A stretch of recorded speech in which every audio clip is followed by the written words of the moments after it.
Hello, how's everybody doing today? Tonight, it's a little later than I had initially anticipated for doing the stream, but here we are. So today, well, first off, let me just double check and make sure that everything is running as it should, because I am still new to Streamlabs, making sure it's all working properly. Looks like it is, but also I want to make sure that I have the pop-out chat. That's important. And yeah, everybody can see what I'm doing. Oh shit, I did it again. I do that a lot. I grab one of the windows and I move it out of the way to check something, and then move it back quickly. And there's that stupid thing where it, like if you jiggle one of the windows, it keeps that window but moves everything else downsized. I hate it. So yeah, I got that up and running, ready to go, and let's just get into it.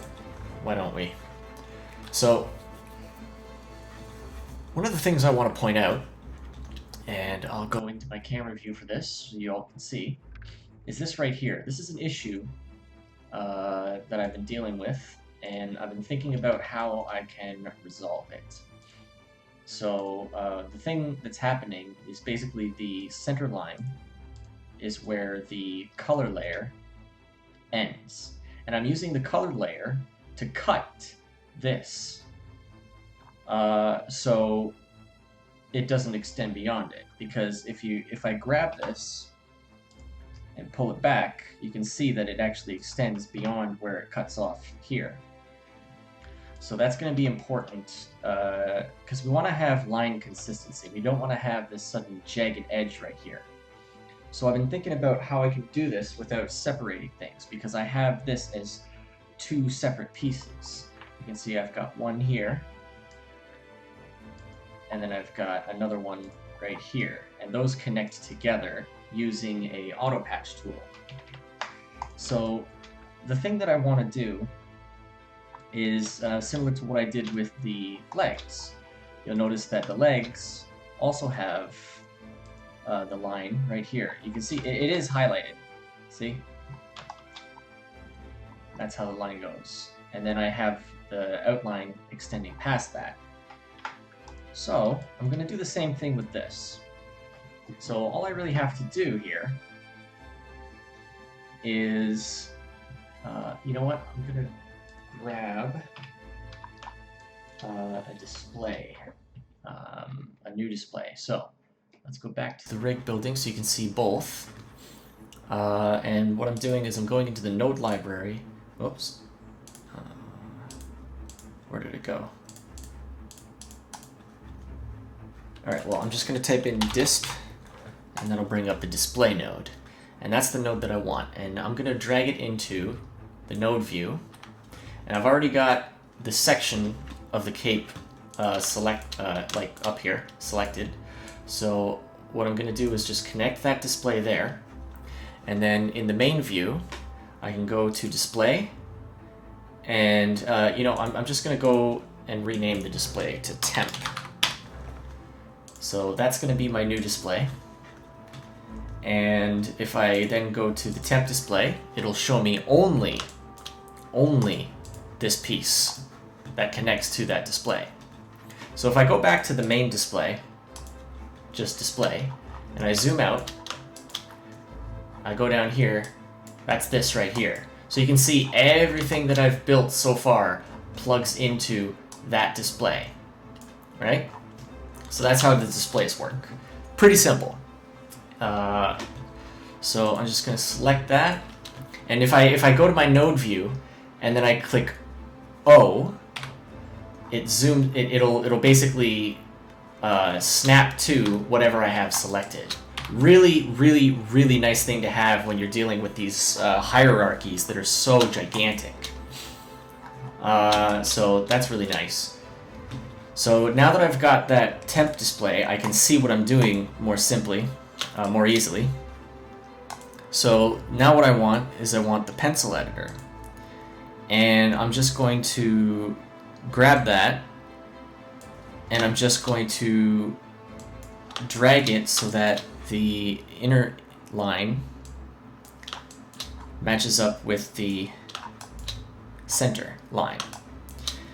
So that leaves us with a new problem, and that new problem is that the lines are not the same size.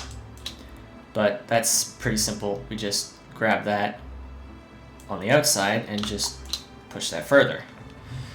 At least I think this is a good solution to the problem. We'll see. But at least this is one that I could think of, and you can see now that that one is indeed going there. But now this one still has that shortness to it. So I can go back into the temp display.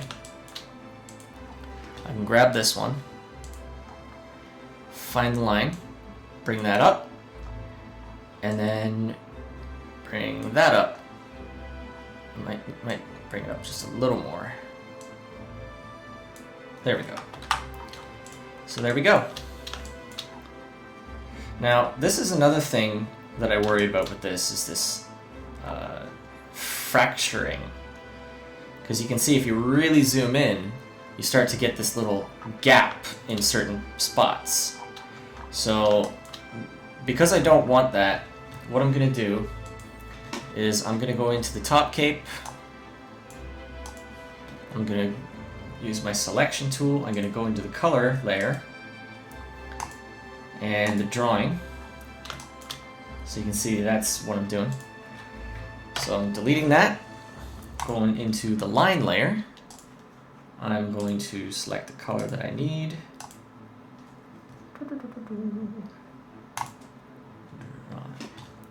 And fill it again.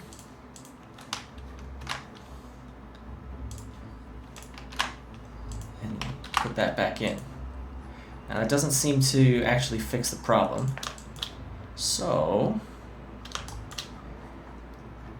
I think what I'll do is I'll take the pencil editor once again, and I'll make sure that there's at least just a little bit, just so that it kind of blocks that gap from appearing. Because I guess even with the vectors, it's not perfect, not a perfect fill. So now there's none of that. So I'm gonna do the same thing with this one. So just a little bit.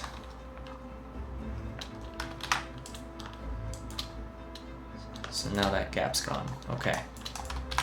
So if we go back into the display, looks pretty clean, right? There's probably some teeny tiny, almost imperceptible error in there, but I can't see it. Now here's the other thing, is this line is too thin. It doesn't match up with this line, and we want to have some uniformity of the line. I'm just gonna double check and make sure I'm not talking into thin air. Oh hey Neostar, how you doing? Good to see you. I'm on Streamlabs now, and I've only got 2 screens.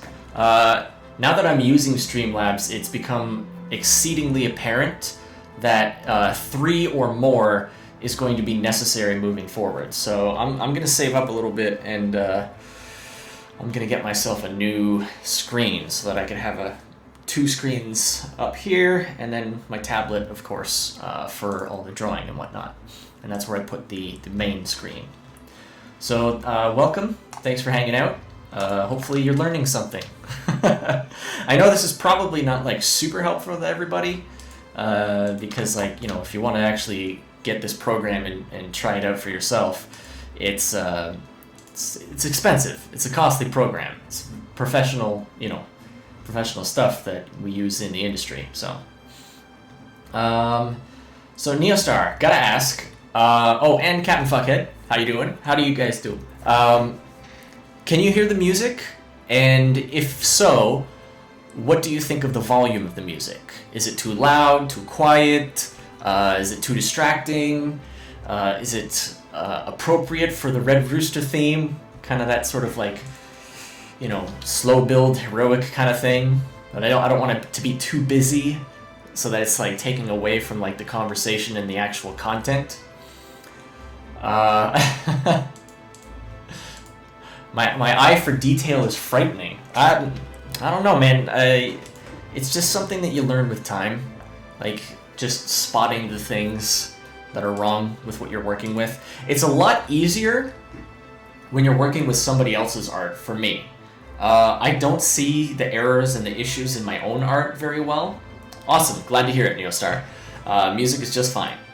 Yeah, I don't really see a lot of the issues with my own art, my own animation a lot of the time, and that's a big, I think that's pretty common overall. So, I mean, that's one of the main reasons why I think we have, you know, animation supervisors and directors and all that, so that, you know, they'll, like, anybody, you know, who hasn't been working on it closely, they'll be able to see it almost instantaneously, you know? And a lot of the times, you know, even if you step away from the work and come back to it, then those things will be a lot more apparent. This one was apparent for me right off the bat, because it happens as soon as you, you know, include the auto patch. You know, you do the auto patch for this and this, it's fine, but then when you add a third thing on a separate layer, then it kind of gets a little bit janky. And that's where that little line break thing happens, and I don't want that. It's bad. Very, very bad. So this one, I think I'm just going to grab it and make it just a touch bigger. Nothing huge, but every little bit counts. Yes. Neostar, I always imagined the Red Rooster theme as a more patriotic version of the Earthbound theme. Now, this isn't the Red Rooster theme. This is actually something from Hook Sounds. I believe that's what they were called. I was just looking for some, you know, easy looping, long form, chill kind of music that I could throw in the background now that I'm using Streamlabs. But it's really nice to have. I probably wouldn't have thought of this until I was watching Raven's Coffee and Critters stream. And make sure you're subscribed to Coffee and Critters, because it's a delightful stream. She's very good. But I probably would not have thought of including music in the background until I started watching her theme. And I think it's just something that's really nice to break up the monotony. Like if I'm working on something, if I'm drawing, you know, you don't have just long periods of silence. You've got at least a little bit of music that can kind of keep you engaged in one manner or the other. But also, of course, you can see I'm rocking my Juan Pool swag from the campaign. I got 2 of these shirts in the mail. Technically 4, but 2 of those went to, of course, one, my girlfriend, Kira, and to Pixel Trader, who was the winner of one of our giveaways during the campaign. He actually told me, like, oh, I don't need it. Like, you don't have to send me anything. I'm just like, tough shit. You won the giveaway, so I'm gonna send it to you. Yeah, some of the people in the comics community, they're very very humble, you know. Okay, Captain Fuckhead, what do you mean? Those lines not meeting to a point are making me scratch my eyes. Are you talking about this part here? You think it should be meeting to a point? Is that it? Let me see what I can do about that. I don't think much. But it's not that big of a deal, I don't think, because this is the cape where it comes in. Oh, here's something else. What's this? Oh yes, this is supposed to be in front. Yeah, that's not a big deal. That's not a big deal. I don't think that's super important. Let's see here. Now this is supposed to go in front of the cape, so let's just take a look at this.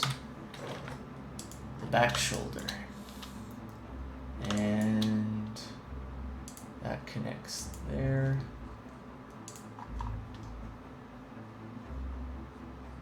Plus the back shoulder connects to, so the back shoulder connects to the in front of the chest. So that should be in front. Let's see, why is it not? So we got the top cape.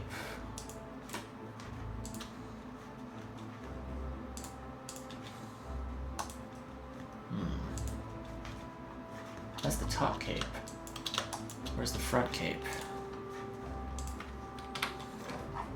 That's right here. And that goes here. So we want the back shoulder going in front of all that. There we go.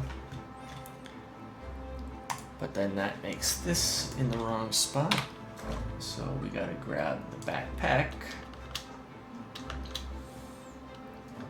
and give it the same treatment right there. There we go. Minor layering issues, but that's easy enough to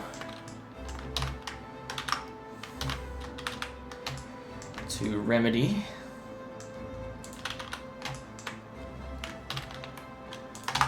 Okay.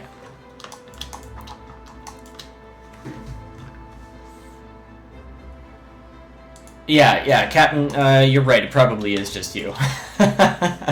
Not to sound mean, of course. It's just true. Because this is sort of the design. Like they're both kind of soft. They're not supposed to be hard edged there, you know. And honestly, I don't think you can get hard edges in this program unless you use the brush tool. And I try to avoid the brush tool as much as possible. I don't like it because it adds a lot more points of, like, it adds a lot more points. So you see, I'll show you the difference right now, actually, just so that there's we're all on the same page here. And you know, this is kind of fundamentals of this program, but never hurts to learn, right? Let's see if I can just find it now. All right, so let's grab a new drawing here, and I'll add a peg to it just for fun. So if we use the line tool and you select it with the contour editor, you notice that it's got just 2 points. That's it. And then if you add the Bezier curves to it, that's 4 points, right? Because there's the points of the line that connect it, and then there's the points of the which are the Bezier handles. So each one of those points is just something that the computer has to be taking into consideration. Now, let's duplicate this. And of course, what I'm doing is I'm creating a new column, creating drawing files, linking to original palettes, and that's just so that you're not posting the same image.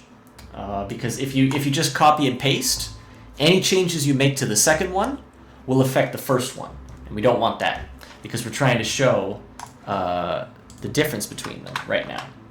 So we put them side by side, and there's this. There's this one here. It's got 2 points, right? And if we take this one at the top and we go into the tool properties and we go pencil to brush, it will convert that to a brush stroke. Now the brush stroke, what that is instead of having one line and then it has a stroke applied to that line, it is the stroke that encases the line. So it's more like if you're making a shape. And you can actually turn the strokes into shapes as well. Or the brush strokes into shapes. So now if we take the contour editor, you can see there's a lot more points. And this is why I try to avoid the brush stroke. Now let's undo that. Now if I do something similar with this, where I've got, you know, that curve, and then I take it and I turn it into a brush. Now I can very, very easily grab that, take it out, and give it like a very sharp point. But to do that, it makes it so, like a lot more. It's a lot more taxing on the system overall. And this is only on one. This is only one view so far of this character. I've still got, you know, 1, 2, 3, 4 more to go before he's really complete. And even then, after that, I still have to do rotations so that I have to make sure that they can tween in between together without causing too much issue. So when all is said and done, when you've got all of that together, and then you've also, and if you've got a lot of extra points because you're using brush strokes instead of the pencil lines, that'll can actually really bog down the system. Because there's just a lot more things that it has to be taken into consideration with all the computations during animation. Really bad. At work, we have a couple of rigs that are like really heavy, and every time you open a scene with them, it just chugs. It chugs. It's so slow. It's infuriating. So I'm really trying to avoid that as much as possible. So there's your explanation, Captain. I don't know if it was worth it for you, but hey, it's something, right? Now, where are those lines? Oh, I gotta delete them anyway. Oh, there they are. Kind of blend into the gray. Let's see. Neostar for Guarizar. I wanted something fast and funky, like Darkwing Duck meets Kamen Rider. Double. As for music themes, that is. Kamen Rider double. Honestly, I've never watched Kamen Rider, so I can't really comment on that. But anyway, let's get back into the Rooster. Also, because I don't have my fan on right now, and that was a conscious decision because it's a little too loud, you know, when I'm doing the streams. It is hot as hell right now. Very humid. Not the worst it's been, but still, it's rough when you're working. So yeah, the other thing I wanted to do before I moved on to the next major step in this rig, which is the deformers, is I wanted to add a line to this part here, the back cape fold. Now the other one has one. This little line for the crease, and you know what? I think I want to adjust the position of that line too, because I don't like where it's going at the moment. Also, I think it might be drawn on the wrong layer. Yes, it is. This is another thing that will have to be fixed along the way. There's probably a bunch of stuff that's on the wrong layers at the moment, and that's going to be a hassle to clean up. So there we go. That's all I wanted to do. Just move that so that it hits that kind of section. So it looks more like a proper crease. Now you can see I'm adding a few little elements and whatnot that aren't actually on the original drawing. And that's also a conscious decision. It's just I want to add a little more detail, make this guy just pop a little more. You know what I mean? So that's that. And now I want to just add another one for the back fold. Speaking of music, we got to get a MANimations theme song. I got to talk to somebody about that soon. It won't be too soon though. I'm thinking probably around Christmas time I'll be, you know, financially available, able to kind of do that again. Start actually putting money into this stuff to, you know, make it better, bring up the production quality, all that. And one of the things I want to do, I want to get an opening theme and an end theme, and then we can animate those. You know, put a little pre-roll at the beginning of streams, at the end of streams. Yeah, it could be fun. It'll look cool. Got to have a little bit of animation with the MANimations live streams. You know what I mean? Even if it is just at the beginning and end. All right, so you know, I still think that this line is too small. I don't know. Maybe it's just me.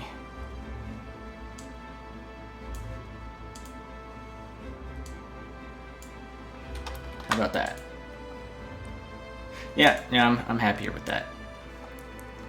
Okay. So, let's go. I'm gonna make a new drawing. Drag that back to where it's supposed to be. That's a weird thing. Like when you add a new drawing, it just kind of it always opens up at the same place, and that's kind of like the center of the node view. But once you start moving things around and the nodes start spreading out, it starts being kind of annoying because it's like way off in the distance. You gotta zoom out, find it, click it, drag it to where it needs to go. Yeah, a minor gripe, but it would be nice if they would fix that down the road. All right, let's see here. So. Let's call this the back cape fold line. Add a peg to it. Make sure that it is connected to the top peg for that section. And that's that. See, there's just traps underneath there. I paid close attention to those details. Oh, also, that's another thing I can actually get rid of, I think, is this patch. I made this patch before to fix a problem that is no longer in existence. So, goodbye patch. We don't need you anymore. So, getting back to where I was at before, fold line. Yeah, it's just a simple fold line. Make it black. There we go.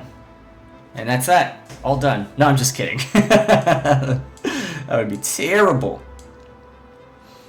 Let's make it extend a little past. Let's go a little closer to the inside. So it's a little bit different from the other one. And now we'll just do the pencil editor. Extend that a little bit. Tighten the... There we go. See, that comes to a point. And now, of course, we're going to have to get a cutter in there. And what's going to be cutting that is... What is going to be cutting that? Ah. Same thing that's cutting the other one.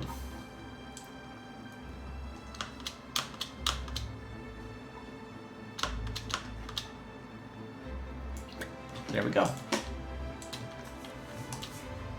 Because it's this back cape here. This back piece, that's what's cutting it. So you see, I take that away, all that disappears. Oh, also, there's another patch that we don't need anymore. Simplifying the build. That's what it's all about. Making sure it's all nice and clean. Although this line looks a little too thick, so let's just bring that down a little bit. Just a bit.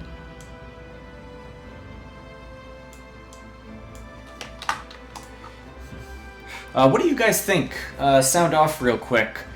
Should I have like a bunch of different music, or are you guys good with just this one long loop that kind of repeats itself throughout the stream?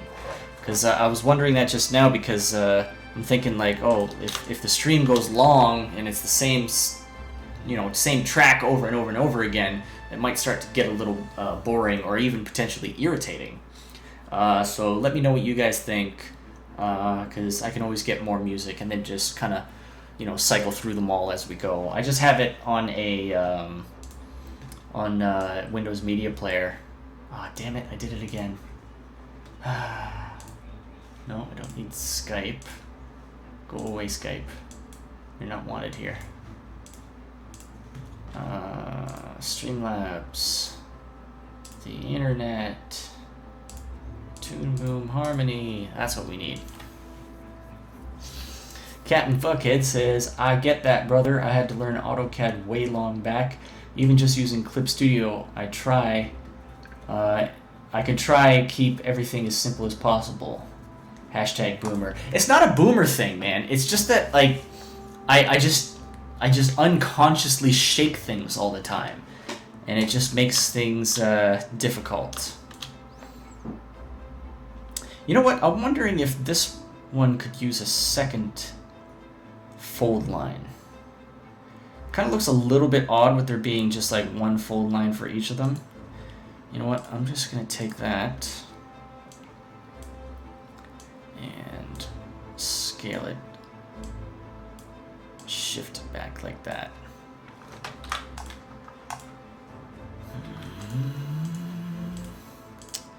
I think it could still move back a little. Actually, yeah, that does look better. Looks better to have it be shorter. Okay, there we go. Oh, one other thing I wanted to add to the rig is a highlight for the eye. Really small thing, but it makes it look a little more alive. That's what I like about the eye highlights. They really do just make it look alive. So what we want, let's see, we got a pupil composite and a cutter there. I can take it and connect it to the pupil composite.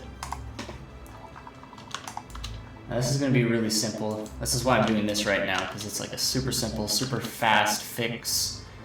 Not a fix, but addition. So I can just, oh, whoa, whoa, why did that happen? Okay, that's the pupil. Pupil gets cut by the eye base.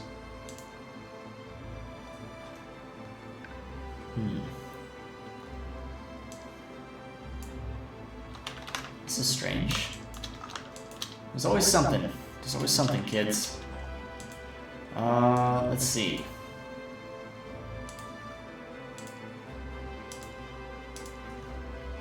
Now, that should not be a bother.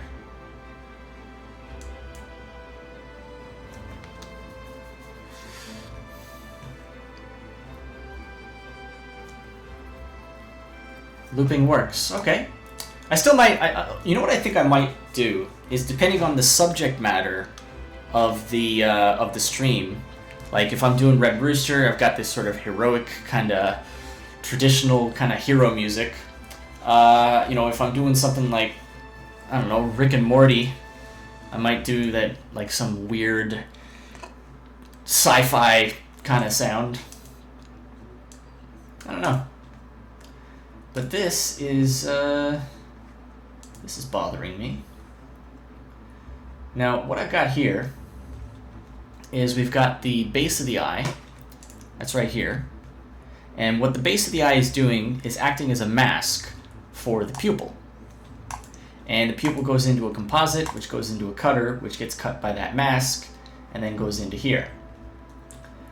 Now, that's great. Works fantastic. If I add another drawing to that composite, it shouldn't do anything, but somehow it makes the pupil disappear. Very strange. Very strange indeed. No.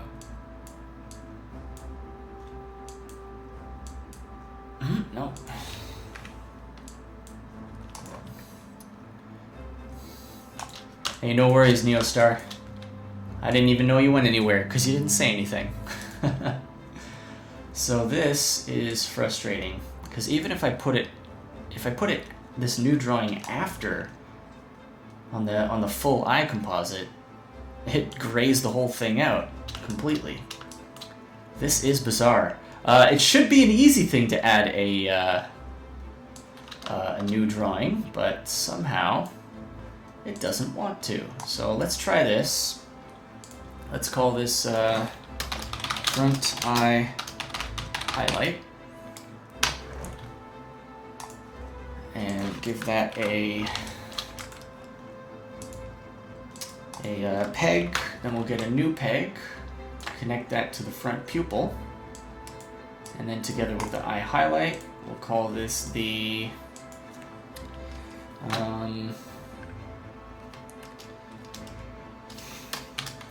pupil highlight master. Not particularly a creative name, but that's not what we're trying to do here. We're going for form and function. Now,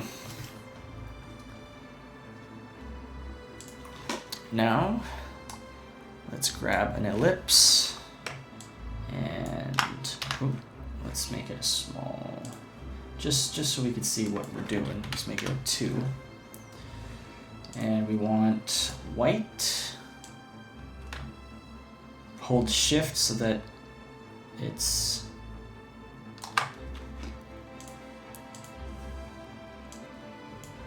and then we want to fill that and then delete the line.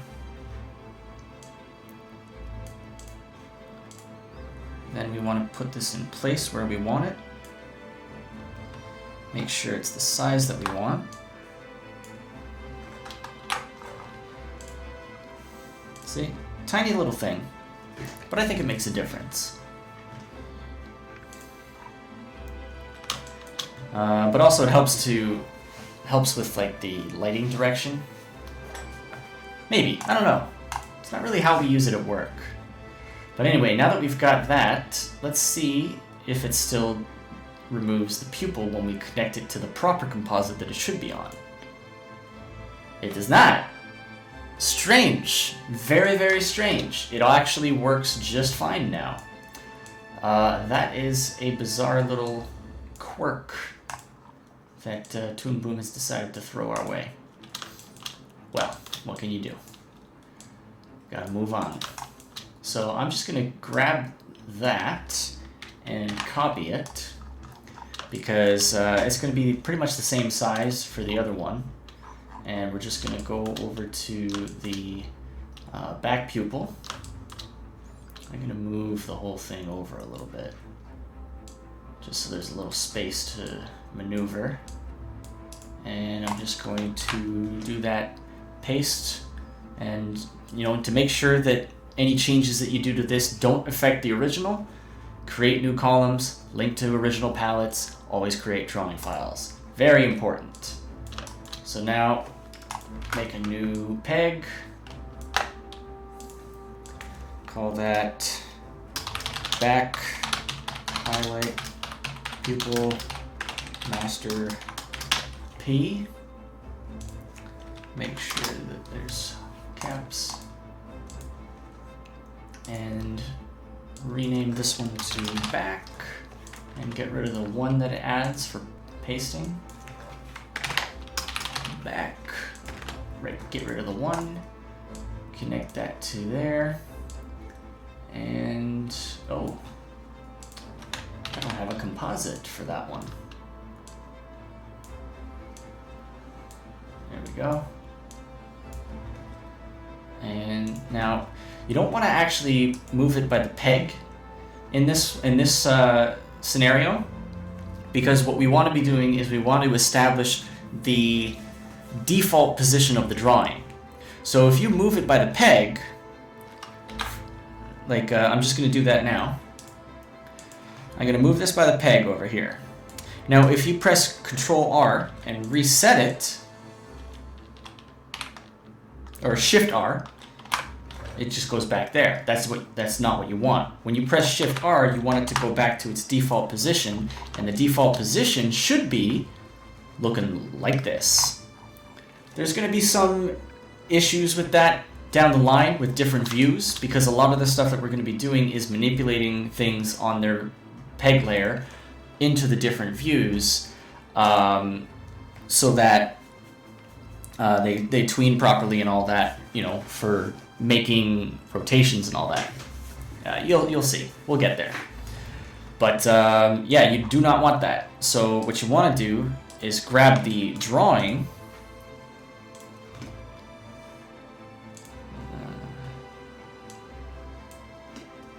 Let's see.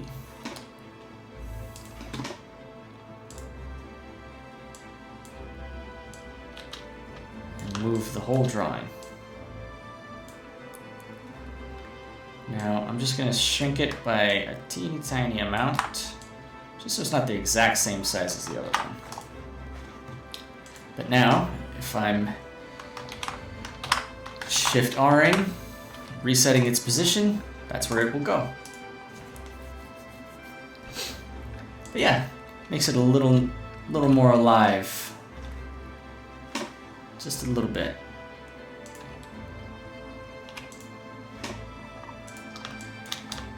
Alright, so next up, what I want to do is I want to make this this rope. Oh hey, Rebel Comics, Niobe, our good friend of the channel, good friend of the comic book community. He's got a fantastic comic out called Niobe. He just did a successful Indiegogo for that. For a second print run of the first issue. And I was lucky enough that my girlfriend got me a copy of that, because I was not financially able to at the time. But yeah, so the next part I'm going to do is I was looking at this rope belt, and I was thinking, that's a little boring. So I want to add a little bit of like a rope kind of look to it, you know? So I'm gonna get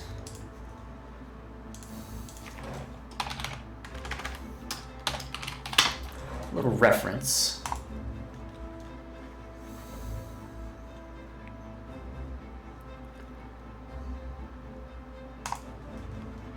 I probably don't need it, but you know, never hurts. So let's get into it. I'm gonna find this in my thing, in my node view. Yes, I did get a copy. I was worried because he was saying that he was only going to be going as long as the initial campaign, and then he was going to shut it down right away and not go into a in-demand store. So I was really bummed out because I was still kind of, you know, just got back to work after the layoff, hadn't quite gotten my finances back in order yet. So I was just like, oh my god, like, and payday was just yesterday, you know, so it's like, oh man, I'm gonna miss it. So my girlfriend, she's a sweetheart, she made sure I didn't miss out. Especially since, like, I was such a big supporter of Niobe, and I was like one of the people who was just like, yeah, do an Indiegogo, I want a copy. And then he does an Indiegogo at a time where I'm just like completely not able to get a copy or of anything. Like, there's a ton of projects that I really want to support right now and get a copy of, but I just can't. I have to be responsible with my money, right? And that means paying off the debt that I accrued from the Wampool Indiegogo. Because yeah, we kind of underestimated the costs, and that comes out of my pocket. That's my responsibility. So and I didn't want to hold things back, so I put that in right away, even though I was right in the middle of the layoff. Silly Josh. Taking responsibility for your actions. Who does that? Jeez. Alright, so I got my waist belt here. I got my rope reference. And all I'm gonna do... Actually, you know, I wonder.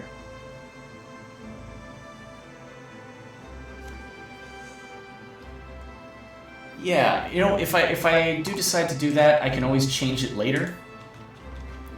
For now, ooh, actually, you know what? I'm just gonna do it right away because I know it'll work.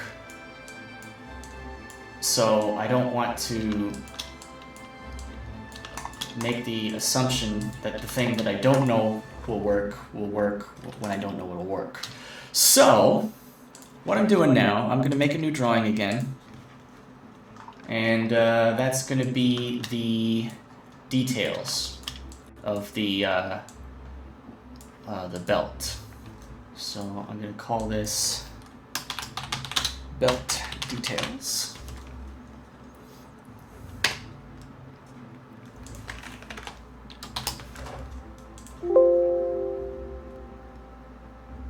There's a sublayer by that name. Please unlink the sublayer belt details first. What?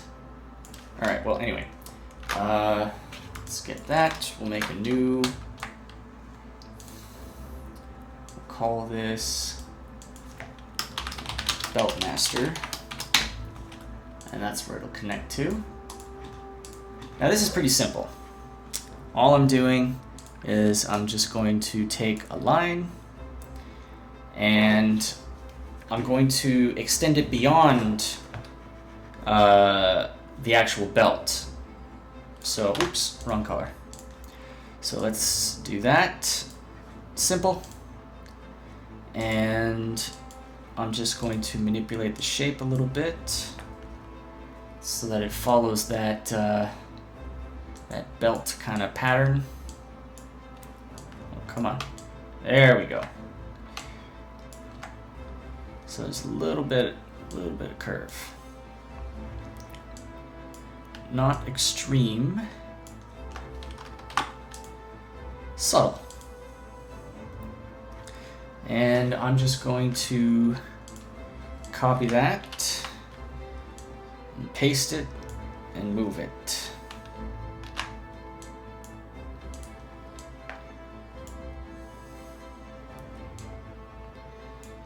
And get myself a little bit of a belt pattern going here. And I'm actually going to extend it beyond the actual belt. And there's a reason for this. Now I'll just copy these ones as well.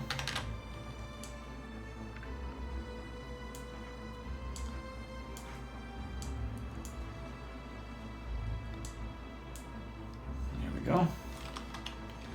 And, you know, let's do 3 more in this direction.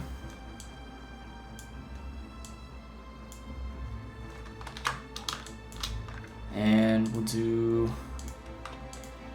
3, 4, 5 more in this direction. Oops.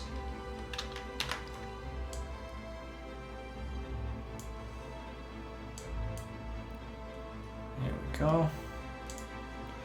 Now I want to take these ones in a little bit, just so that there's a... Well, actually, no, I keep them uniform. Keep them at a uniform distance apart. So now, that's going to be our pattern. And the first thing I'm going to do, because it'll actually be more difficult to do this after the fact, is I'm going to add a deformer. Now, the deformers are basically handles that you can use to manipulate things, you know, after the fact, without affecting the drawing itself. So I'm just going to do like a simple line, one in the middle and one at the end, and that's going to be our deformer for this pattern that we've made for the rope pattern. And I just Shift T to lock it in place. So now you can see I can sort of move it and manipulate it. So if I've got, you know, different angles, I can do that. Of course, it's not going to, you know, matter much at all until you actually are able to do the same with the belt, which we can't yet. But the main thing here, so that's not done. See, deformers are pretty simple to make, but they're difficult to master, which I have not yet. So I do not make that claim. Also, you know what I had today? I found this at the grocery store, and I just had to try it out. Oh, hey, Michael Beacon, how you doing? Good to see you. I feel you, pal. I was laid off from my last job, too. Yeah, that sucks, man. I mean, it was only a temporary layoff. I'm back now, but man, 3 months. That's a long time to not be getting paid. Michael Beacon, I just had a weird glitch. I was watching you, but my chat showed the chat for another stream I had just stopped watching. That is strange. Man, YouTube is a trash fire. The whole platform just keeps getting worse and worse with every year. Because they don't care. It's ridiculous. Ridiculous, okay? Alright, so the next thing I want to do is I want to separate the line art and the color art for the waist belt. So, I'm going to look for line, and I'm going to drag that in here. And then I'm going to look for color, and they spell it the proper way with the O-U-R, the Canadian way. And then I just connect these here. So I want the line art in front of the belt details. I want the color art behind the belt details. And then I get rid of the thing overall. What? Nothing's happening. Of course not. Because I also need a cutter. So that says I want everything outside of the belt to disappear. And when we do that is with the color art. Done and done. Look at that. Isn't that beautiful? Easy peasy. But it's nice, right? It just, that little tiny extra bit of detail really just pops a little more. It's not a huge difference, you know? It's not super cumbersome, but it just looks a little bit nicer now. I love that. Skeletor reviews. Michael Beacon, you'll have to tell me what these Skeletor reviews are. Is it where you review comics or movies or something in the Skeletor voice? Yeah! Beastman, what are you doing? I don't know if my Skeletor voice is any good. I haven't watched that show in a dog's minute. You know what I'm saying?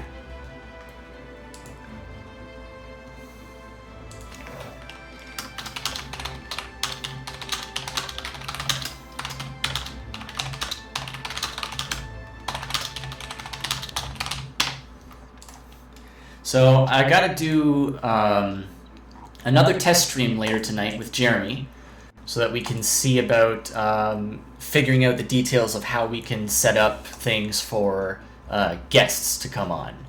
Now, as far as guests coming on for rigging streams, probably won't be doing that. I think the rigging streams, I'm just going to keep it as myself. So we can just keep, doing one episode after the other, working on the rig, and any streams that we do with guests, we'll try to have another art component to it. Maybe designing a character for animation, doing something in the style of another show, stuff like that. Because that's one of the things that's important with animation is, being able to adapt to different styles.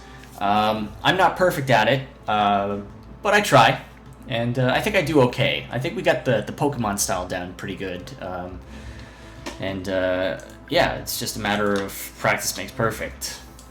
So now, the other thing we gotta do is we gotta add similar things to the ties. I'm not gonna do anything for the knot just yet. I'm gonna focus on the ties. Now, for the ties, they're much shorter.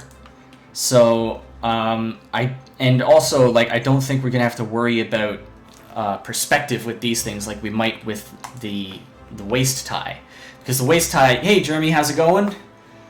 With the waist tie, you'll have moments where the character is bending forward, or you're looking up at the character, and you're going to see some measure of perspective with that change with the belt. So you're looking up at it, it's going to have an upwards curve. You're looking down at it, it's going to have a downwards curve, and we want to have the details of the belt follow that properly.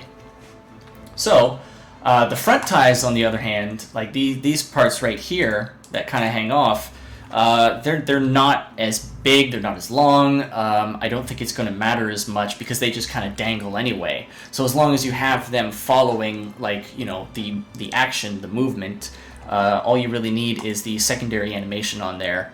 Oh, I just realized we forgot to add the back of the cuff. We'll do that afterwards. So yeah, for these guys, I think I'm just gonna build it right into the line work for this. I'm not gonna bother doing it on a separate layer. Just gonna add a few extra lines. So let's start with the front tie. Oh, or the back tie. Yeah, let's start with the back tie, and we'll go for. Yeah, we'll keep it at 2. We want it to be pretty uniform. So I'm just going to add a bunch of these.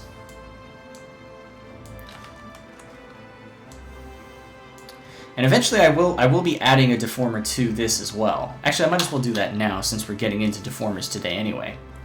Now, I do want to add just a little bit of curve to them.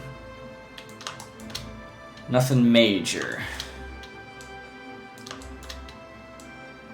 There we go. So now I'll just do the same thing to the other one. Thank you, Jeremy. Just wait until we get all the deformers on it. Start an animation test, which I think will be in the next week or so. Next week, I'm going to do an animation test with this pose, like with this view of Red Rooster. And then from there, we're going to move on to the front view. And then we'll tackle that and keep moving. I probably won't be going as in-depth with the next rig.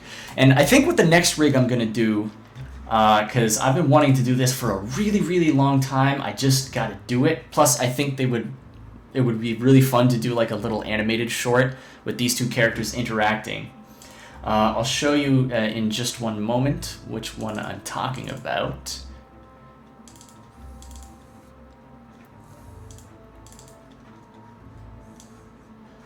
USAGI, this little guy right here. How great would that be?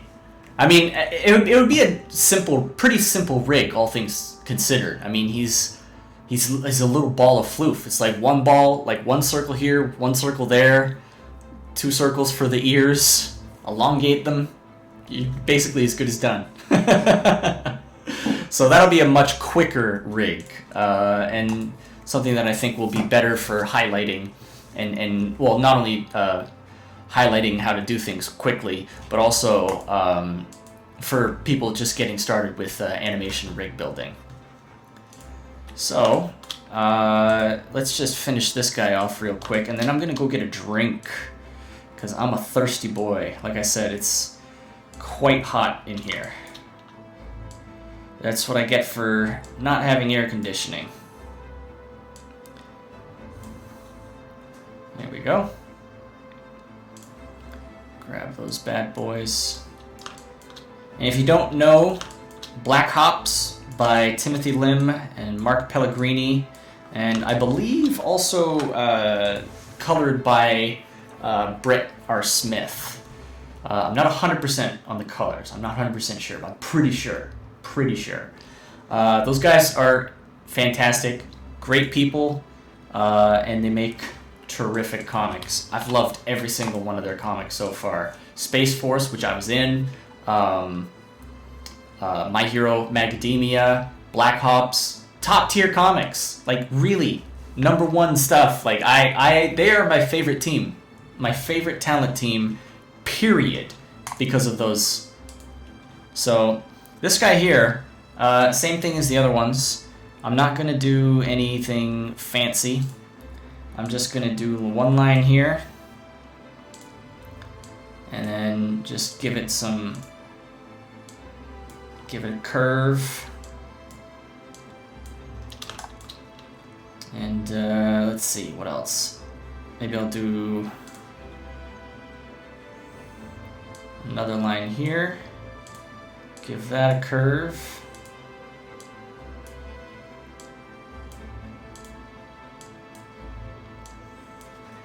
then I can take, I can do like something like that.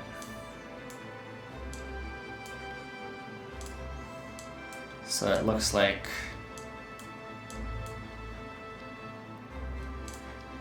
what do you guys think? Does that look alright? I think it looks okay. Looks like a knot of some variety. Actually, no. That one goes that way. That one just a little tiny curve, and this one more of a curve. There we go. There we go. Now he's got a little rope tie. Super small detail. Not a huge difference. Well, I think it's actually a pretty huge difference. Because now you can actually look at that and you're just like, oh, that is a rope.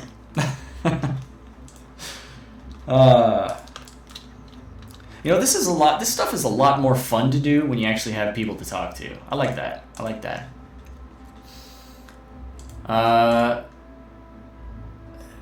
Neostar says, man, I'm still kind of salty that I didn't get the flight list perk on Space Force. You wanted to be drawn into the book too, eh? Nah, I don't blame you, man. It is a great thing to be a part of.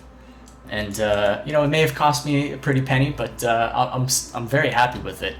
Tim Lim and his team, like, they just knocked it out of the park.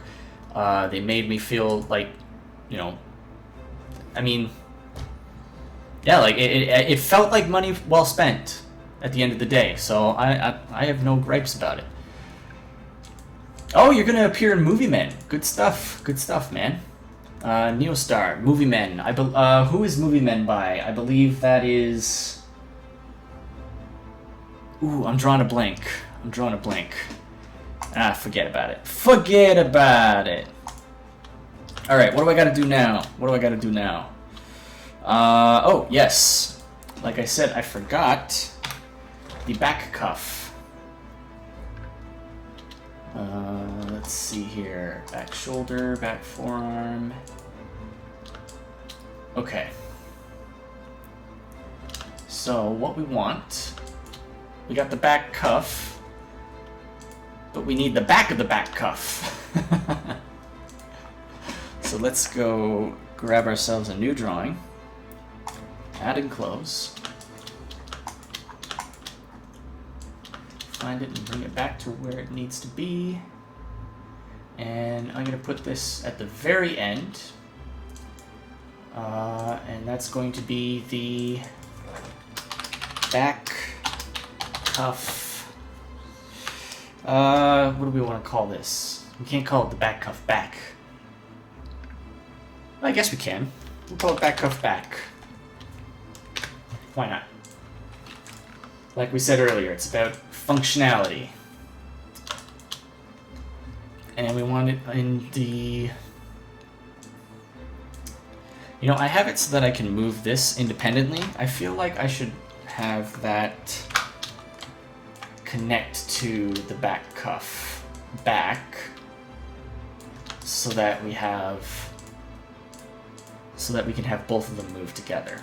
So we'll call this the back cuff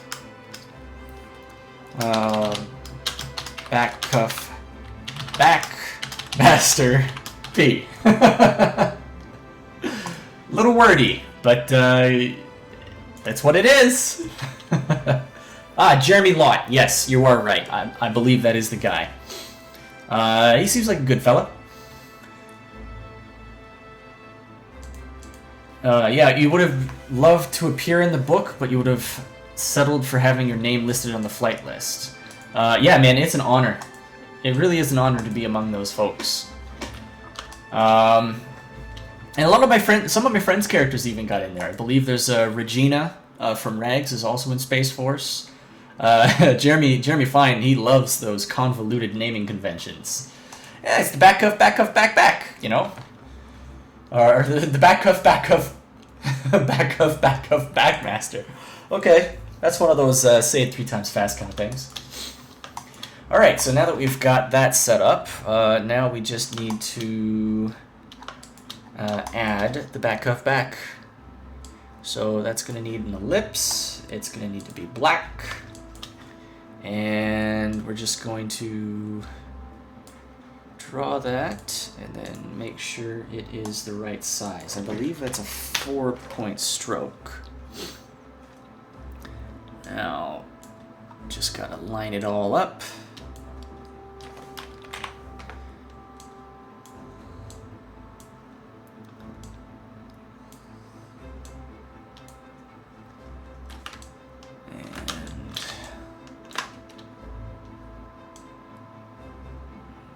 Squash it down a little bit.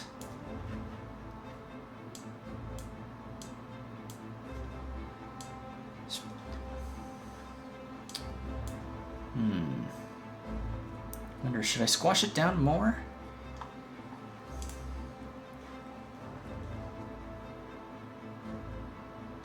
Yeah. Yeah, I should. Let's squash it.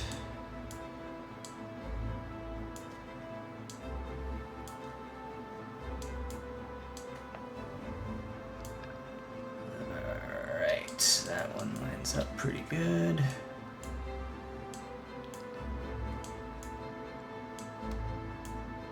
That lines up good.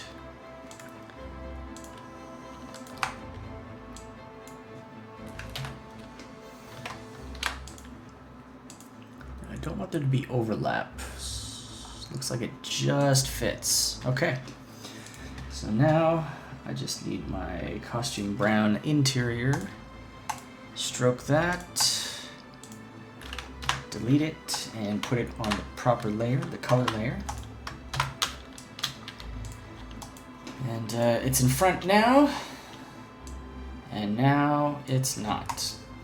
So that's another thing, guys. If you're looking at the composites, the order of operations decides what's on top. So to the left is the top, to the right is the back, and that's for all composites. Now, there are ways to get around that. If you're like, ooh, I need this to connect to here, or I need this to be behind here, but then there comes to a point where you actually need to bring it to the front, you can go Alt and the down arrow key. Alt down arrow key, whoops. And that actually brings it forward in Z space. So you've got your axes. You've got your Y axis, your X axis, and then your Z axis, which comes, that's forward and backwards.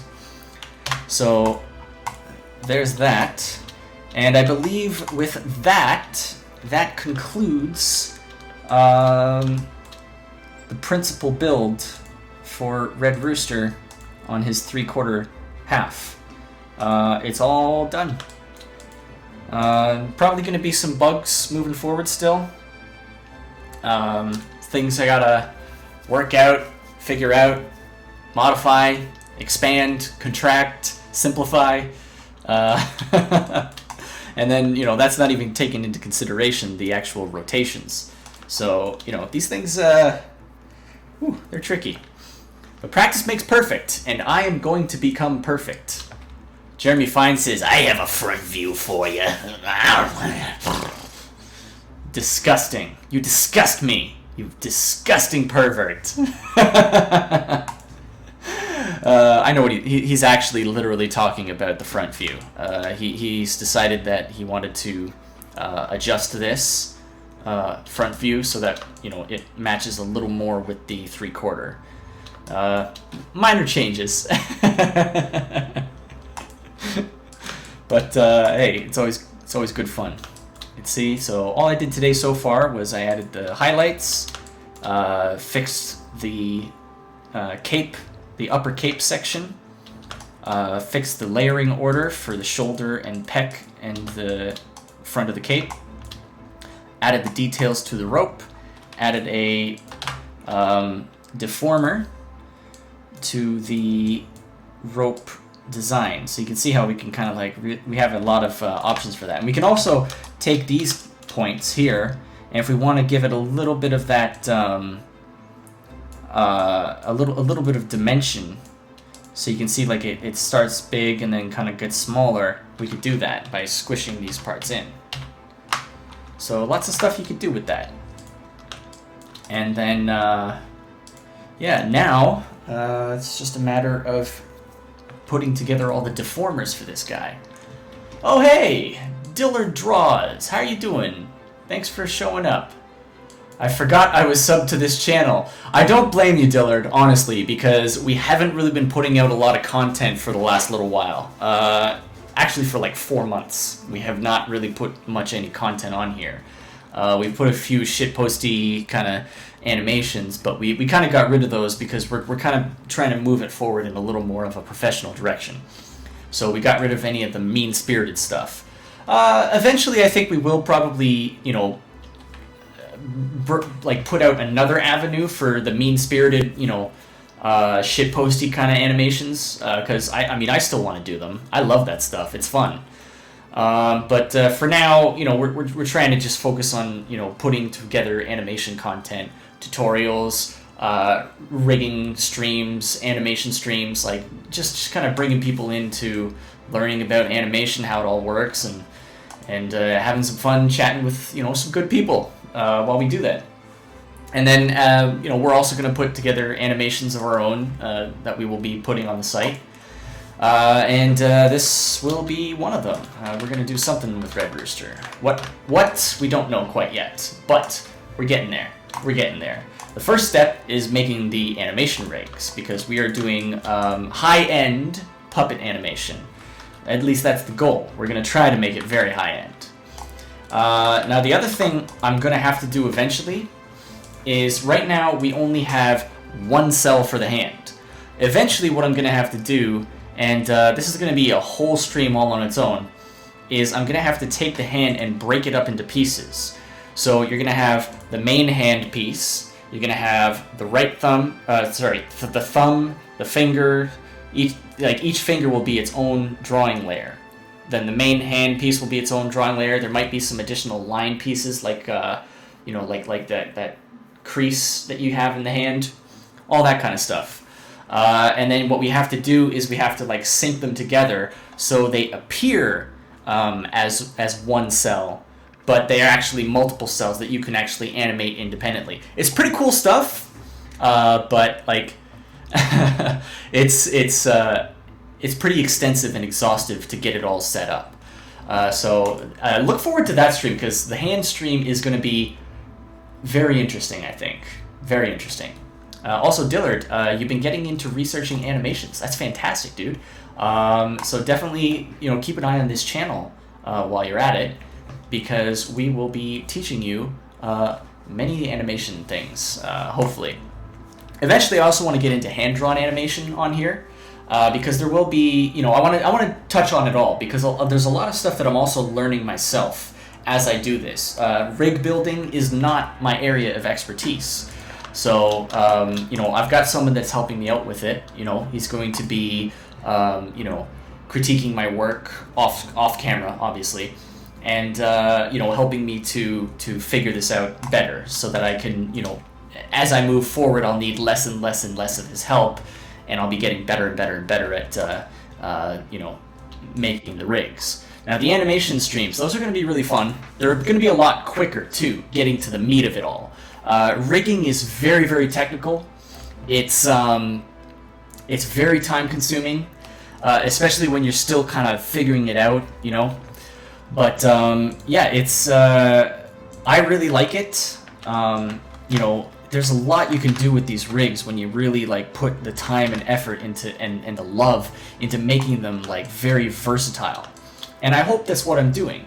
I'm really hoping that, you know, I'm getting this right the first time, and I'm not going to have to, you know, completely redo this rig, because that is entirely a possibility, you know. But it's setting it all up is going to be exhaustive. But once it is all set up, that's it. You're done. Like, you can keep using this rig, you know, forever to make animations for Red Rooster in this exact style. And, you know, there's always going to be, you know, areas where you can kind of improve it moving forward. And, you know, you'll have versions of the, like, you know, better versions of the rig as you go forward. It's like, you know, you get new versions of the program, and at that point you can then, you know, take that and improve upon it, you know, take all the new features that they have and add that into the rigs you have.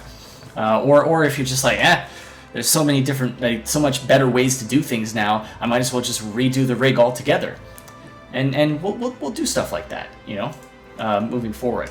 But one other thing is, eventually, you know, we're also going to have a subscribe star, and if you sub to that, then we're going to have all of our animation resources available to people who are sub to the subscribe star.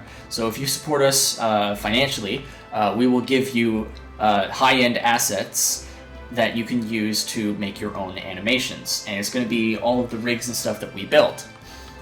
So that's pretty cool. Like, it's a really good resource to have. Properly, like, professionally built rigs and professionally made animation that you can take and you can reverse engineer it. You can dismantle it. You can kind of poke the bear, like just poke every little aspect of it and see what makes it tick. And yeah, that's what we want to do. We want to have not just the tutorials, not just the live streams where you can follow along and you can, you know, get more insight into how we do it, but we want to give you the resources so that you can do it as well.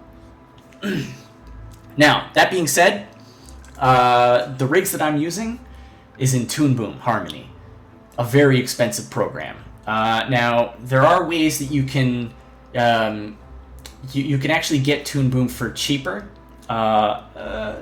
so to say, by doing a monthly subscription. So if you're just like, oh man, I can't afford to get, like, shell out $3,000 to get the full program right away, but you're like, I really want to follow along with these streams, you can actually go to Toon Boom and you can go subscription. You can actually do a subscription model.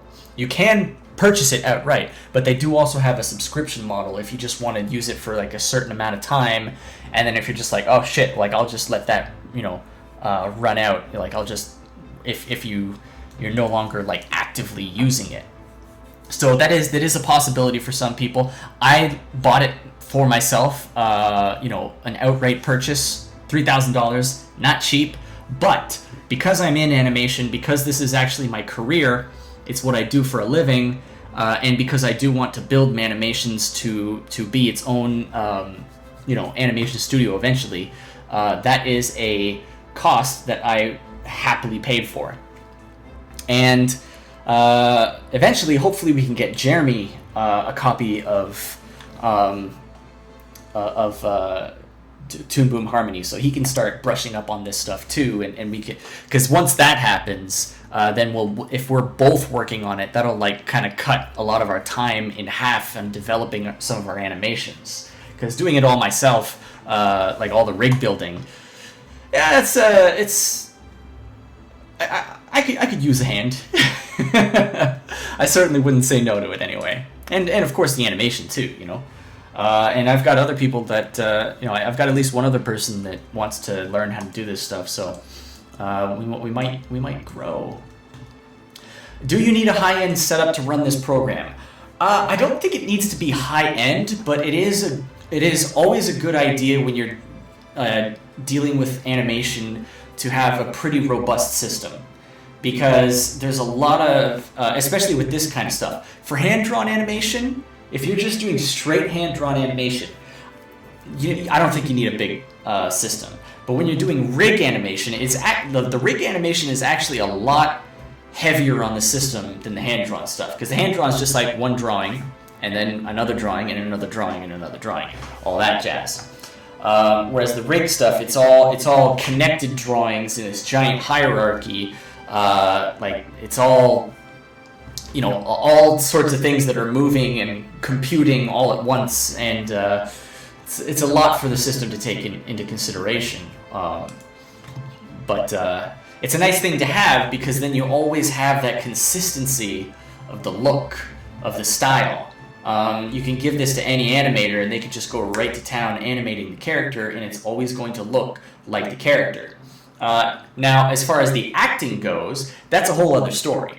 Because you can have Red Rooster looking exactly like Red Rooster, but, you know, if he's dancing like and prancing like a ballerina, you know, I don't think that's going to have you're not going to be able to say like, yeah, that's Red Rooster. You're going to be like, that's some frou-frou lady character in a Red Rooster skin, you know? So acting is a whole other area. We'll get into that. But it's also good to understand like how your character acts, like what is their kind of like what are their mannerisms, like what are they like? Is he stoic and is he are his movements like very deliberate, you know? You know, I don't know. Or are they do they talk with their hands a lot? You know, I tend to talk with my hands sometimes, especially when I'm on camera, because then I'm just like, oh, well, you know, that gives people something to look at least. Instead of just some robot that just sits here doing nothing and the only thing that moves is his mouth. But that might be something that somebody's like as well. Hi, I am a robot. This is my acting. This is my robot act. I just stand still. My mouth is the only thing that moves at all times. So yeah. So it really depends on how you're going to be using the program. Other things too, like compositing. If you want to do your compositing, if you want to do your compositing in the program, you're doing lighting and all that stuff, and then you have all the rigs and whatnot on top of that. And then if you have effects animation too on top of that, then you're getting into the point where you're just like, yeah, you really do need a high-end system, because it's just layers upon layers of like computations on top of computations that it has to handle, and yeah, it's gonna need a little bit. But Dillard, fantastic. Keep on learning, man. Always keep learning. It's fantastic. I love it. That's what I want to see. You're working on a series of your own, Henshin Hero Guarizar. Yep, we know. I'm familiar. You have mentioned it a few times to me. I know. You're talking to the other people in the chat. I get you. Anyway, getting back to the rig. Sorry for that long tangent there. I did want to answer that with some substance. Let's think. What am I going to do next?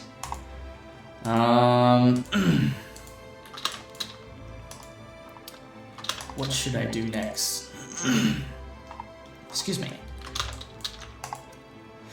Well, you know what? I think I'm going to grab that temporary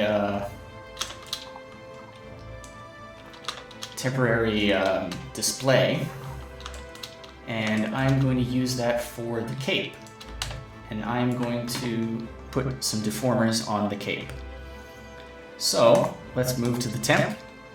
Now you'll see that the cape is split up into 4 pieces. So there's this cape exterior, which is like basically the back flap that kind of like curls over.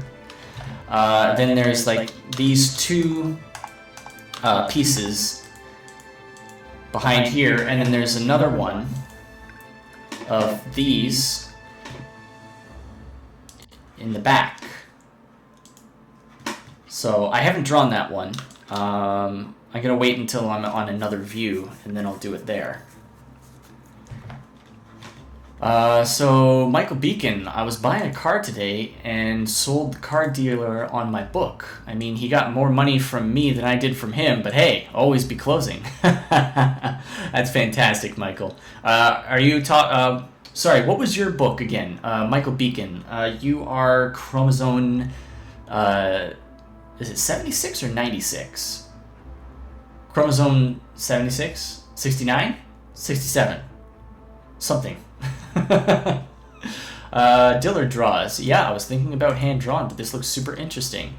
7 Legions. Oh, okay. Sorry, man. I think I just got you mixed up with another Michael. I do that sometimes. Yeah, like I said, another Michael. Alright, so let's get to the deformers, ladies and gentlemen. Obviously I'm in my tool properties because I want to make sure I select the right type of deformer. So you can see in the mode here, and let me see if I can...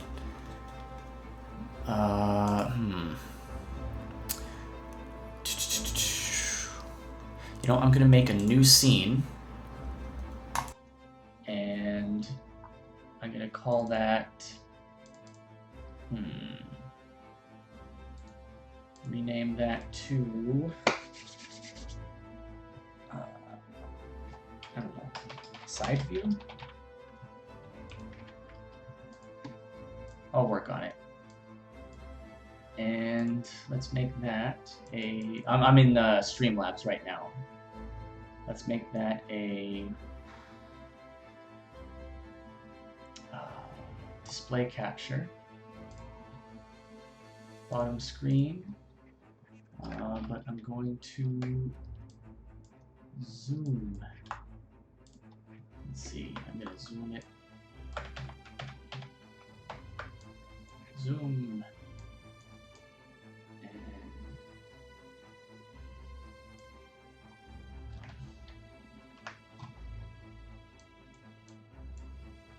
There we go.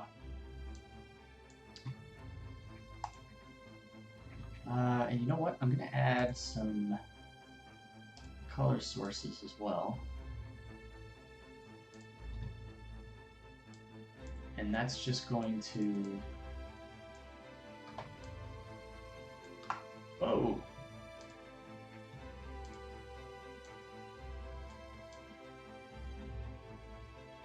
There we go.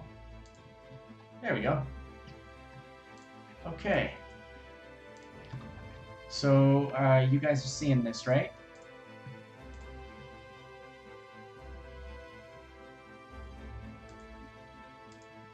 Yes, you guys are seeing this. Okay.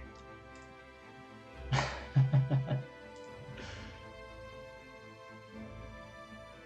back to Streamlabs. Get my chat up again. Chromosome is another micro. What happened to the stream? Hit the like and share button. Feed a YouTube algorithm. There it is. Haha. Yes, I was just adding a new source for Streamlabs so that I could show this side section a little more clearly. So here I am in the tool properties, and you see we've got the different types of deformers here. And we've got bone deformers, bone and articulation mode, automatic mode, curve mode, and envelope mode. Game bone mode, obviously we don't have to worry about. That's for like video game stuff. So curve mode is the one that we did for the belt, and that's basically where you have one curve, you know, that is oops.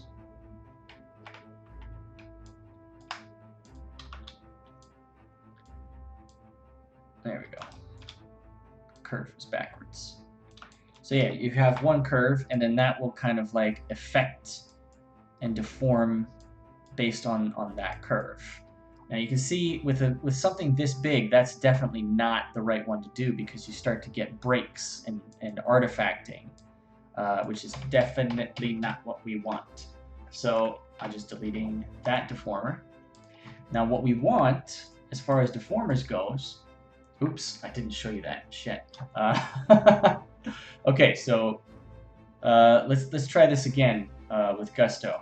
So we got the curve deformer, and then I'm going to move to the camera view so that you can see what I'm actually doing this time.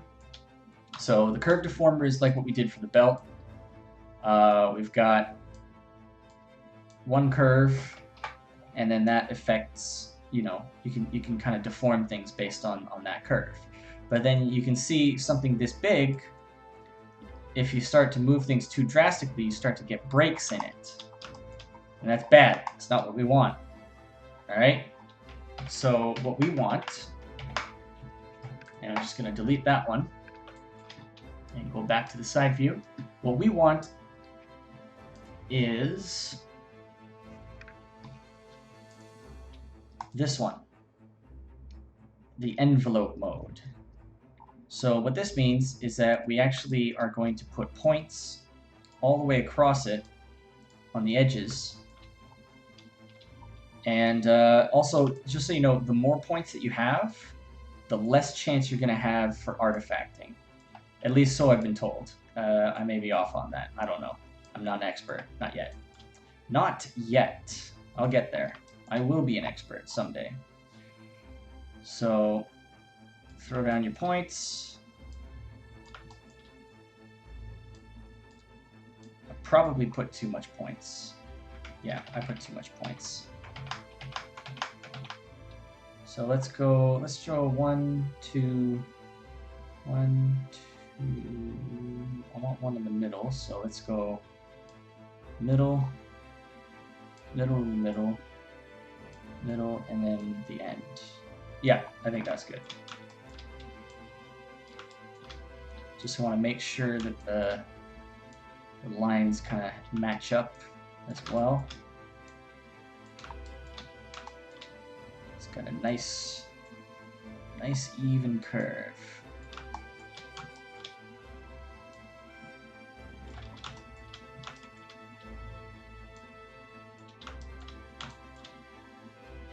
And that.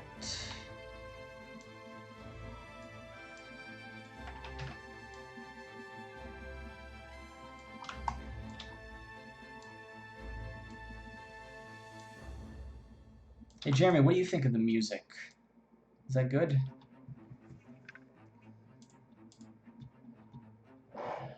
Dillard Draws, gotta go. Good to see you streaming again. I look forward to the upcoming videos. Thank you, Dillard. Thank you for coming, and sorry to see you go, but we will see you around, and we look forward to your presence and your questions and comments and all that. Make sure to like and subscribe and all that jazz. See, I gotta get used to this. I gotta get used to switching the different views. But yeah, so here's what I'm doing. As you can see, I'm putting the points around the outside. And yeah, so I want 2 for here. There we go. 1, 2, and 3. That works for me. And then I want to have it similar to here. So we'll have 1 and 2, 3, and 4. I just got to make sure that those are nice and clean and following the line.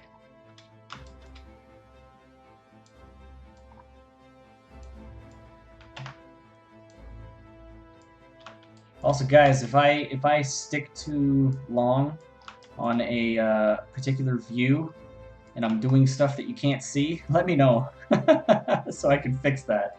It's going to take a little bit to get used to the Streamlabs. So here we go. There's my starting point. There's my final point, and then to close it off, you put your mouse over top of the start point, and then you hold Alt and then click, and you'll see that changes everything. So then when you press Shift T and go back into your node, sorry, what do you call it? The transform tool, then it goes green, and that means your deformer is successful. So now you can see we can move these points, drag it all about. There's a lot less artifacting. None so far that we can see.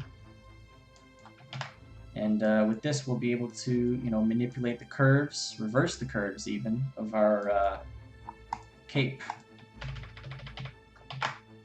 There we go. So that's 1 deformer down. Dozens and dozens and dozens more to go. Oh man.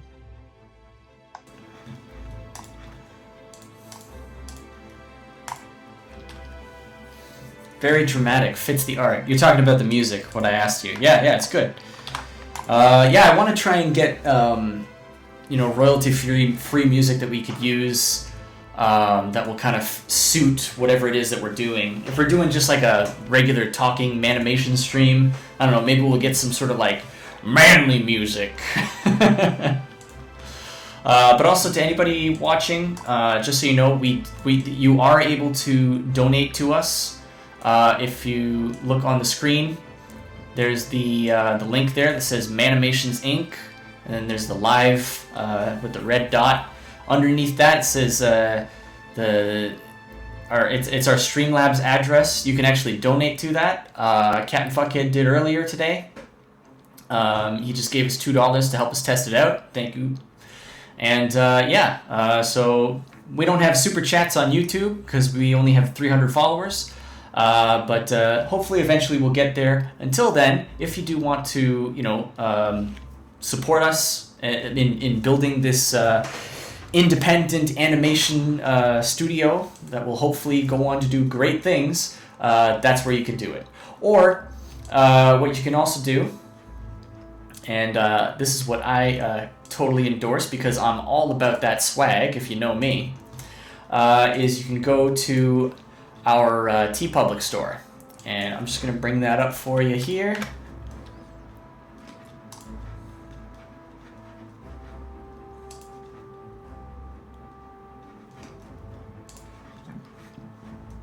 All right. So, if you want to support us, consider going to our MANimationsINC TeePublic store. That's tpublic.com/user/MANimationsINC. We've got the force is fucked, because it very much is. We've got a Soybusters t-shirt. I got a few of those myself, and they're fantastic. They're fun. Lots of fun little Easter eggs in that one. And that's basically the Jawbreakers team with the Marshmallow Man Baby, or the soy puffed Marshmallow Man Baby is the our version. And then of course we've got just our standard MANimationSINC t-shirt, which is fantastic as well, because that just shows you love us. We don't have a whole lot of designs right now, but hopefully we'll add a few to the store as things go. And of course, outside of that, there's also the Science Wizard Comics TeePublic store. You can support us there. We've got, because that's also this MANimationSINC, Science Wizard Comics. They're together, like they're joined entities, if you will. MANimations is the animation branch of our brand. Science Wizard Comics is the comics branch of our brand. And moving down the road, eventually we'll hopefully have a video game branch as well. And here we've got Wampool, Pineapple Pizza Man, Last Call, and Help Becky Smash. Those are our 4 starting comics that we're doing. So you can get t-shirts with those on them. I still have yet to do that because I've been poor for so long, for the last 4 months. We've also got a couple variations of our Science Wizard Comics logo. You can throw those up on a t-shirt. Fantastic. And we've also got this Juan Pool, Journey of the Juan poster, based off of the Captain America First Avenger movie poster that I drew for Science Wizard Comics. And I've got a big poster of that up on my wall. It looks awesome. I got it on the extra large, the 24 by 36, proper movie poster style, proper movie poster size. I love it. I can't get enough of it. I every time I'm playing video games, I have to keep looking away from the poster because it keeps drawing my eye. I had such a fun time making that poster. So do support us. Get the poster. Get some MANimations t-shirts. Get some Science Wizard t-shirts. All that stuff helps us out. We'd appreciate it, and we love you. So, moving back to our building of rigs, I'll get rid of that for now, and I'll bring back up my, oh, no, I said get rid of that, and that's what I want. I want my chat window. Gotta have it. Jeremy Fine says, thanks, Captain Fuckhead. Square Go. I don't know what that means. I don't know what Square Go means, but yes, definitely thanks to Captain Fuckhead. He's awesome. Great supporter. You should look up Ross Bugden. He does a lot of epic soundtrack songs that are royalty-free. I use his music for practically everything. I will try to remember to look that up, Michael. Yeah, definitely. So far, I like what we've been... I like the hook sounds, or the hook music, or... whichever it was. They've got some pretty cool stuff, and they've got a good selection. And you can kind of search by the vibe that you want. So I just looked up Heroic on there, and this is one of the songs that came up. Neostar Productions, hey, I actually got a Science Wizard t-shirt. Fantastic! Ooh, mwah, mwah, love you, brother. I still need to get mine. My girlfriend Kira's got one of hers already, like one of hers all. My girlfriend Kira's got one already, but I still don't. Because I can't afford it. But I want it. I want my own swag. I want to walk around town and you know, I want people to say like, hey, what's that for? Hey, what's that a logo for? Hey, what's Science Wizard Comics? Please tell me more. Free advertisement. Come on.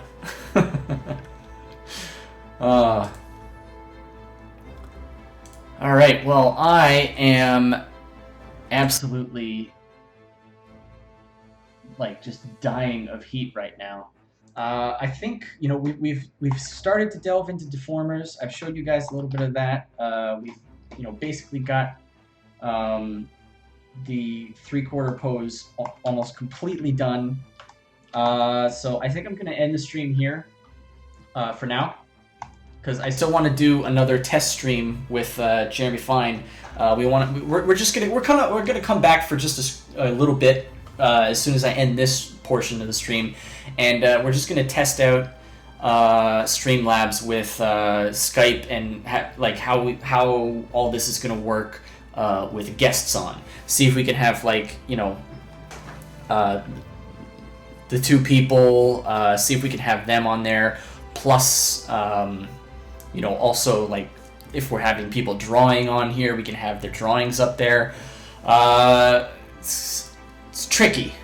It's tricky because we don't have Hangouts anymore, and there's a lot of stuff to take into consideration. But I'm determined to figure it out. I've got the Streamlabs stuff figured out for the most part. Getting used to just like switching the different views from like camera view, node view, side view, all that stuff. It takes a bit. It takes a bit. It takes a bit of doing. But yeah, and then we've also got our standard live stream that we used to do when we first tried it. I'll probably axe that and do something else. So yeah, it's pretty versatile. I like Streamlabs so far. We'll get the hang of this sooner or later. Hopefully sooner. Captain Fuckhead, Square-Go is a Scottish term meaning fair fight. One day I want to make a comic under Square-Go Comics. Interesting. Meaning a fair fight. Huh. I did not know that. Neostar, it's on my Instagram. I'll send you the photo later. Yeah, please do. I want to see it. I want to see it on you, though. I want to see people rocking the swag. That's what I'm all about. Alright, anyway, guys, I'm going to take off for now, and then I'm going to do that test stream with Jeremy. If you guys want to jump back in on that one and, you know, hang out with us, we'll probably talk and converse for a little bit while we figure it out. But hey, this was a good first rigging stream with the new setup. So thank you guys so much for coming. Thank you for supporting. Thank you for commenting and being a fun, interactive part of this stream. I love you. Be good, and we'll talk to you later. Take care, guys.